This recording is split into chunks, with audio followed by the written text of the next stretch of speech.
आचार्य वाग्भट ने गर्म पानी पीने के कुछ फ़ायदे बताए हैं अपनी संहिता में। आज हम उसी के बारे में जानेंगे।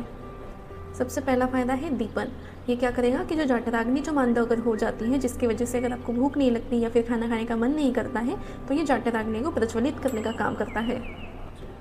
दूसरा फ़ायदा है ये पाचन। अगर आपको इंडाइजेशन होता है या फिर शरीर में अगर आम बनता है, मतलब अगर जो अपक्व आहार रस अगर शरीर में बनता है जिसकी वजह से बहुत ब्लोटिंग होती है या गैस बनती है या पेट अगर ठीक से साफ़ नहीं होता है, तो उसको अच्छे से डाइजेस्ट करने के लिए या फिर अच्छे से उसको काम कराने के लिए मदद करता है। गर्म पानी पीने का तीसरा फ़ायदा है कि ये कंठ्य होता है, मतलब ये गले को आराम देता है। जिनको निगलने में दिक्कत होती है या फिर जिनका काम ज़्यादा बात करने की वजह से अगर गले में कोई रुखापन अगर लाता है, तो उनके लिए गर्म पानी पीना मदद करेगा।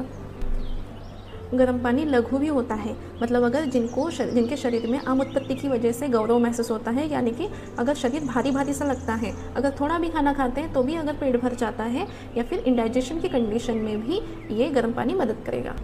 गर्म पानी बस्ती शोधन का भी काम करता है, मतलब जिन्हें यूरिन रिलेटेड अगर कोई समस्या है या फिर यूरिन अगर रुक रुक के आती है या फिर अगर कोई यूरिन इन्फेक्शन बना रहता है, तो उनका शोधन करने के लिए भी गर्म पानी मदद करता है।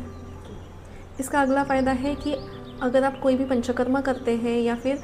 जैसे वमन या विरेचन या कोई भी अगर शोधन चिकित्सा अगर करते हैं, तो उसके बाद भी आचार्यों ने कहा है कि आपने गर्म पानी ही पीना चाहिए। गर्म पानी जो है ये कफ दोष को कम करने के लिए भी मदद करता है, मतलब कफ प्रकोपित होने की वजह से जो कोई व्याधि निर्मित होती है, जैसे कि किसी को अगर बार बार सर्दी होती है या फिर बार बार जुकाम होता है या फिर खांसी आती रहती है या फिर शरीर में अगर आम की उत्पत्ति बार बार होती रहती है, तो फिर इन सबको सबसाइड करने के लिए भी गर्म पानी मदद करता है।